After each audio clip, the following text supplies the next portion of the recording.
So this room was created based on the fact that we had identical twins, Edward and Austin, who were both diagnosed with leukemia within 7 months of each other, both before their 3rd birthday.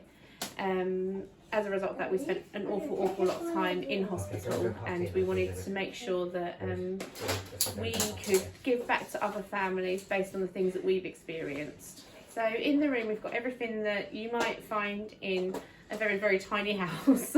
So the main thing is for play, get the children out of their beds. They can lay in beds and watch their tablets and their computers all the time, but getting up and playing really does help them, and they do really enjoy it. So we've got a range of toys, from sort of preschool toys for the babies, like bashing blocks, and then we've got Connects for the older ones, Lego, Duplo.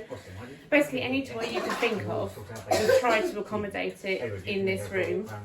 And then we've also got books and board games and things like that. So there's lots of different variety of toys for things to play with, whether they want to do a sit down or be more active. We've also got a little kitchenette behind us here, which has got everything you need to heat a ready meal. It's got some emergency rice and pasta and sauce and so many teas and coffees, so every flavour that you like is catered for. It's got a nice coffee machine, because when you haven't slept for days, all you want is a decent coffee, not from a vending machine. So just little things like that, really. Just it's a place for them to go and have a bit of an escape, and when the families are allowed up, they can come in, and it's a nice place for them to be. So I started writing about our family situation when Edward was 4 months into his treatment in 2018 for Childhood Cancer Awareness Month in September. And a lot of people knew, either from us telling them or through the grapevine, about Austin's diagnosis, but because we've been in such a whirlwind with Edward, it turns out we'd actually forgotten to tell a lot of people, because we just didn't have the capacity. So it was a real surprise and a real shock to people, and then they were like, what can we do? And we always knew we wanted to do something like this. I don't think I could have ever imagined it being quite as it's turned out, but we always wanted to do something, and people just started fundraising. One of my closest friends had a head shave with her and her husband, and we had people did skydives, loads of things. We ran events like clothes sorts and things like that, and we just did loads and loads of little events, and we ended up raising £18,000 in just under a year.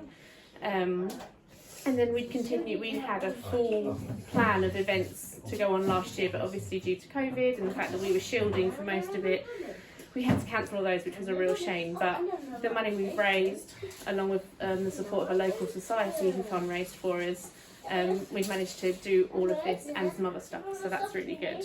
All we want to do is give them an opportunity that, they will spend a lot of time in hospital, because if you end up with a child that's going to struggle for a treatment, they struggle for a treatment. Some children are fortunate and they don't have to come in so much, but even those children, they still need to come in for treatments during the day. So now they can come here. They don't need to be in a bed if they're coming in for a blood transfusion.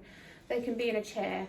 They can relax. They can watch telly. They can play a game. They can have something to eat. They can cook something. Or, in the freezer we've got ice creams. So if they've got sore mouths, they can cool themselves down. Or if they just don't fancy eating, but they will have an ice cream. We just hope it kind of just lifts people, so they not feel like they're always growing up in a hospital bed. And that's the real thing. Like, kids shouldn't be growing up in beds. They should be playing and being children, and cancer takes that away from you. You don't get to be a child to the same extent that you would do. So it's just a case of, if we can bring a little bit of fun and a little bit of sanctuary to a place that they will spend a lot of time in, that can be quite hard and horrible, then we'll be pleased with that.